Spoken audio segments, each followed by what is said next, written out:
एक बार education system की ओर नजर डालते हैं। ब्रिटिशर्स के आने से पहले भारत में पाठशाला हुआ करते थे, जहां विद्यार्थी शिक्षा ग्रहण करने जाते थे। पाठशाला में एक शिक्षक और मैक्सिमम 20 विद्यार्थी होते थे। पाठशाला फ्लेक्सिबल थे और उनका कोई फिक्स्ड टाइम टेबल नहीं होता था। पाठशाला में न तो कोई फिक्स्ड सिलेबस होता, न प्रिंटेड बुक्स होती, न एनुअल एग्जामिनेशन होता और न ही तो बेंचेज या कुर्सियां होती।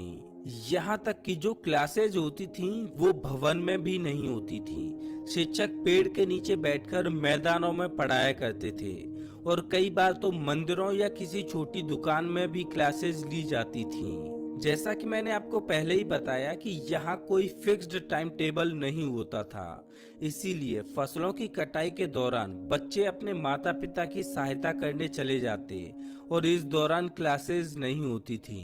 शिक्षक की भी कोई फिक्स्ड सैलरी नहीं होती थी। एक स्टूडेंट कितनी फीस देता है, ये इस चीज पर डिपेंड करता था कि उसके माता पिता फाइनेंशियली कितने सक्षम हैं।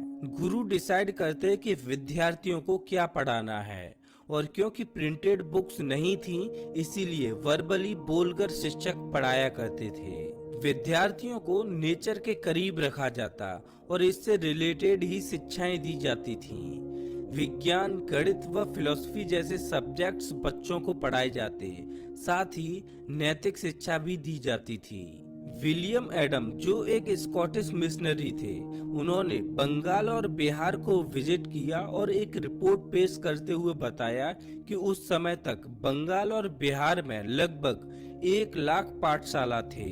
इसके अलावा 1850 तक 7,20,000 गुरुकुल भारत में थे, लेकिन बाद में अंग्रेजों की जो एजुकेशन पॉलिसी आई, उसके कारण पाठशाला और गुरुकुल दोनों ही धीरे धीरे खत्म होते चले गए और देसी भाषा की जगह विद्यार्थियों को अंग्रेजी में पढ़ाया जाने लगा। ब्रिटिशर्स द्वारा इंट्रोड्यूस की गई एजुकेशन पॉलिसी ने ही इंडिया के मॉडर्न एजुकेशन सिस्टम की नींव रखी। तो दोस्तों, आजादी से पहले